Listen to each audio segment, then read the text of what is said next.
So the next topic we would like to focus on is education. So we're very fortunate in Brighton to actually have two universities down here, both who have a slightly different focus. As Dr. George has touched on, Brighton University covers a number of topics around supporting innovation, SMEs, enterprise, and then we've got Sussex University as well, which also has a focus more on a tech angle. But Sussex University also have the Sussex Innovation Centre, who we are working very closely with as well around introductions around businesses that potentially they wouldn't look to work with. They are referring our way. And vice versa, businesses that we feel aren't necessarily at that stage that we would be able to help them, we can actually refer them on to the Innovation Centre. So we are very fortunate in Brighton to have quite a lot of focus on education and different kinds of education, really on helping students, but as well as pupils. There's the Aldridge Foundation, who I'm sure a lot of you have heard of the Aldridge Foundation. The Aldridge Foundation have two academies down here that they've actually focused on starting up in some of the more deprived areas of Brighton. And that's really on helping young pupils from the age of 11 or 12 who have that entrepreneurial spirit to actually focus on starting their own businesses. So alongside their education, they can actually focus on a business. And it's not necessarily that at the end of their school education they need to go on to university. There are some other avenues open to them. So on the education side, I'd like to open the floor to Tom Buick, if you wouldn't mind. Tom, I know you wear various hats within your role as a councillor within the Brighton and Hove Council. Yeah. But you do a lot of work with young people as well. That's kind of one of your areas of focus. So if you can maybe just give a little bit of context around what the trends that you're seeing in Brighton as regards to focus on the younger people. Okay. Thanks, Fiona. Hello, everyone. Just to clarify one thing, I sit as a member of the Labour administration at City Hall. Unless something happened between 9 o'clock last night when I was in the chamber, I was appointed for another year as the lead member for education in the city, and 9 o'clock this morning. But you never know. Perhaps that will teach me as an entrepreneur for criticising Jeremy Corbyn on a few occasions. But anyway, I need to watch that. Look, I'm really passionate about education in our city. I'm responsible, or accountable, I should say, for the 70 schools. We work very closely, of course, with the academies that Rod Aldridge, as you mentioned, has sponsored.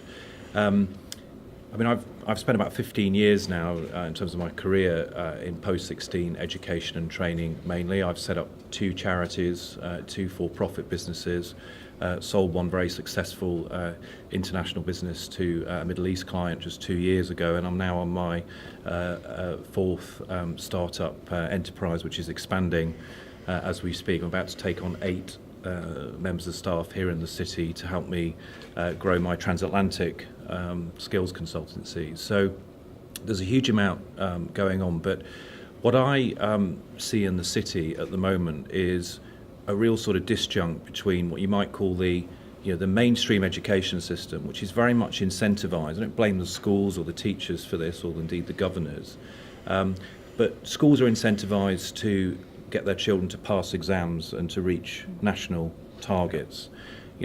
Our universities, whilst our two universities doing some wonderful things around innovation and enterprise, again, they are incentivised on the whole to attract students, both domestic and overseas students, and attract those fees that come with the government subsidy. So I take quite a hardline view that actually one of the biggest challenges we face around our education and enterprise system is we need to change the incentives around how, for example, young people are encouraged to think about apprenticeships, to think about setting up in business. Because at the moment, arguably, in Britain today, the definition of success in our society is very much drilled into our children, that unless they're on that gold standard path of GCSEs, A-levels and a university degree, that somehow society says to them that you failed as an individual. And that's sort of taking quite a sort of crude view of what the situation is. But I do think that's one of the big cultural challenges we face, and that's why the work that you're doing in the city, Fiona, with NatWest, I think is absolutely fantastic. I think we're blessed as a city to have this resource, because in the end, our children are only going to be switched on to enterprise and education if they see other people like themselves making a go of it. Yes, not always succeeding. One of the things that I had a pleasure of being responsible for a few years ago was heading up the government's, under the last Labour government, the Enterprise Week and Make Your Mark scheme, where children were encouraged with a £10 note to turn something into a business, and going around the country and seeing some of the amazing things that our young people are capable of. So I don't think there's any lack of talent. There isn't a lack of will, but as I say, I think we've got to change the whole incentives currently around our education system, which is unfortunately driven too much towards the passing of exams and getting on one particular track, as opposed to looking at a diversity of different options and opportunities. And where do you see that? How do you see that happening in terms of the change? Because we've talked, obviously, there are a few schools and academies that we know of down here in Brighton that are very focused on pupils and on pupil level. And I know Gary, through his charity as well, is helping sort of that really young age group, sort of spotting that. How do you see that potentially changing and being instilled in schools? I see my role as the lead member for education here in the city, frankly, to knock down some doors and knock down barriers and have some, frankly, quite difficult conversations with our head teachers and our school leadership teams. I mean, Gary can say more about the challenges that he faces just even getting his concept to be the change into some of our schools. Some schools are very receptive, but again, it comes back to this point about we've also got to think about how we incentivise our schools to work more closely, for example, as a family of schools. So we want collaboration in the city, not necessarily schools seeing themselves as an island unto themselves. They need to work with other educational players, including our two excellent universities and indeed the academies. But I'm sure we've all had an experience where we've tried to get into a school with a particular initiative, and we're told, sorry, we've got SAT tests next week, or we've got to meet this Ofsted requirement, or we've got to, meet these particular national curriculum goals. And that's why I don't criticise the teachers. At the end of the day, they're part of a system that's designed overall that's not necessarily optimal. So, I think we can, in the city, however, though, work with partners like yourself and with Gary and others to open up, these opportunities to young people and make sure they're even aware that they're happening. Yeah, I think that's really important. And we do actually have one of the businesses that's actually on our program, who started with us in August last year, is a young chap called Adam Patel. And a few of you who came to the launch would have actually seen Adam do his 60-second pitch, which has improved immensely even from there, and that we all thought he was amazing. Adam is 14 years old, or he's now 15. He had a birthday a few weeks ago.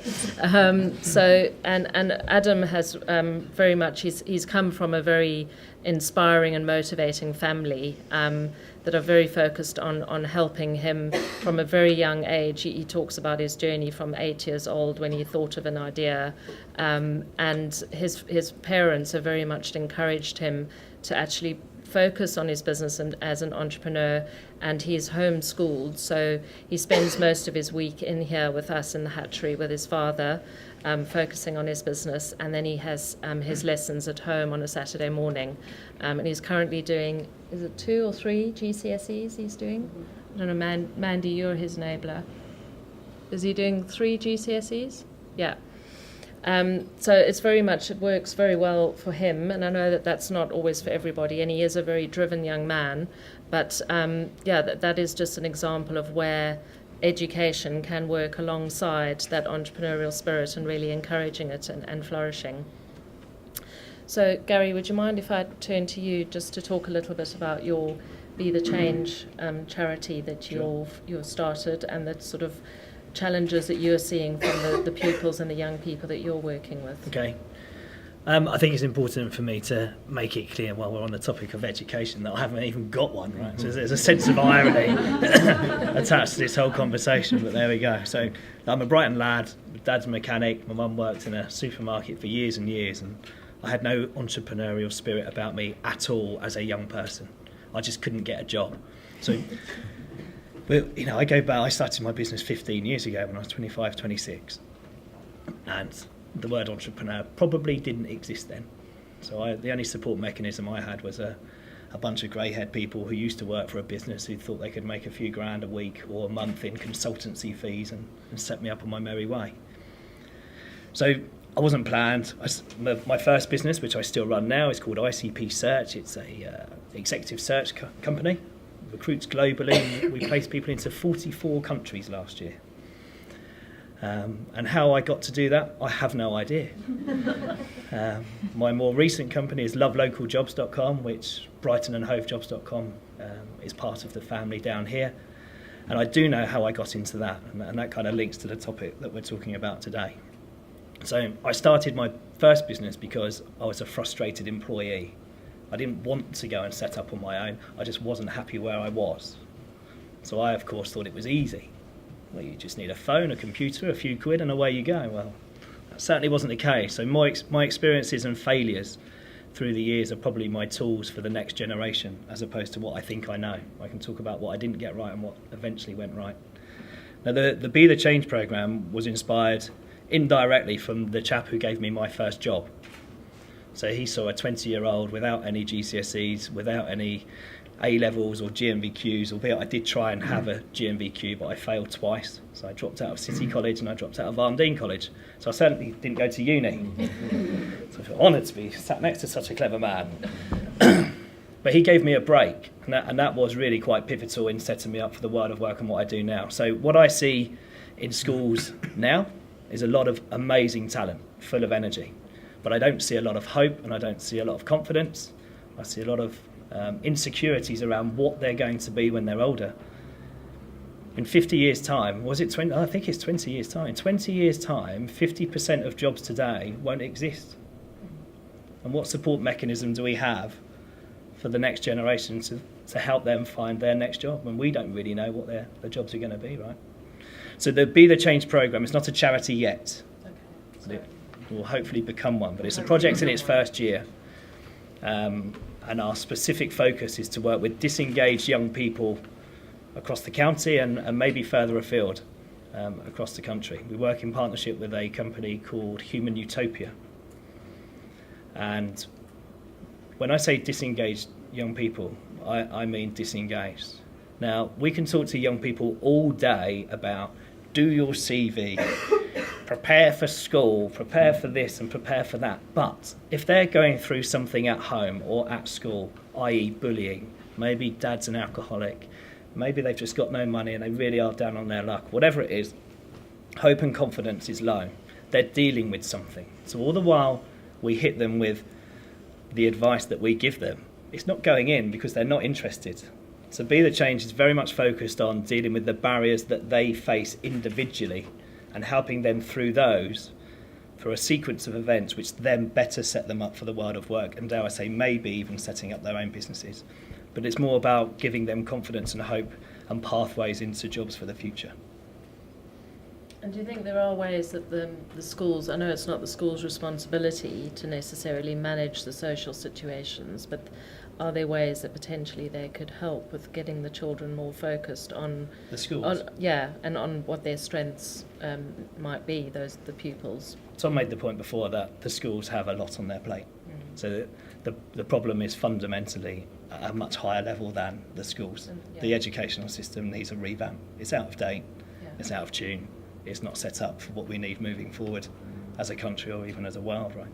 So the schools can do more, however they're hit every day with different projects like mine and organisations offering support, etc., etc., etc., but the coordination of that isn't there. So I feel for the schools, but equally they can work closer with other organisations if coordinated to improve the situation. Yeah, so I suppose it's a difficult balance between the focus on the education and what might be going on at home, but then also on ways that other organisations or individuals are actually trying to help them.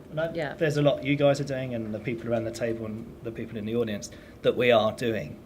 I would love to find a way of coordinating that, but it's difficult because you start to come across people who have a similar project that may be competition or whatever it may be. So no matter how much you try to collaborate, you always run into competition at the same time.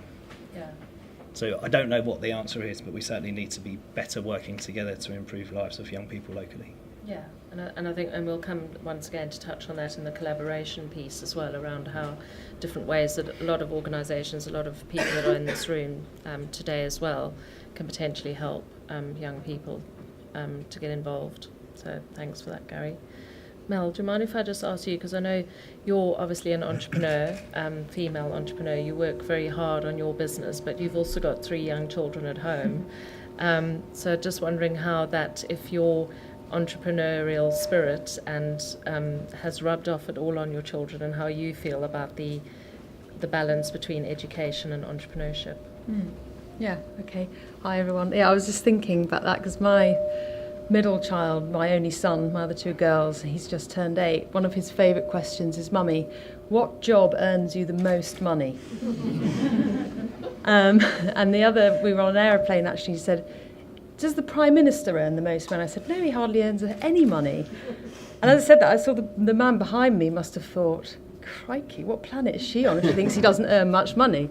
But yeah, so I think what's really interesting for children is they like to see a kind of immediate effect of something. So I think children, you know, my children are always saying, I want to buy an iPad. And I say, fine, well, you've got to earn the money to buy it.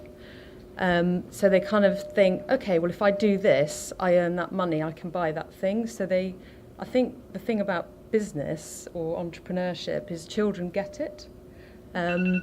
My husband actually, when he was a little boy, lived in an army base and stole all the broccoli from the neighbours, set up a little stall in front of his house, and then tried to sell it back to the neighbours.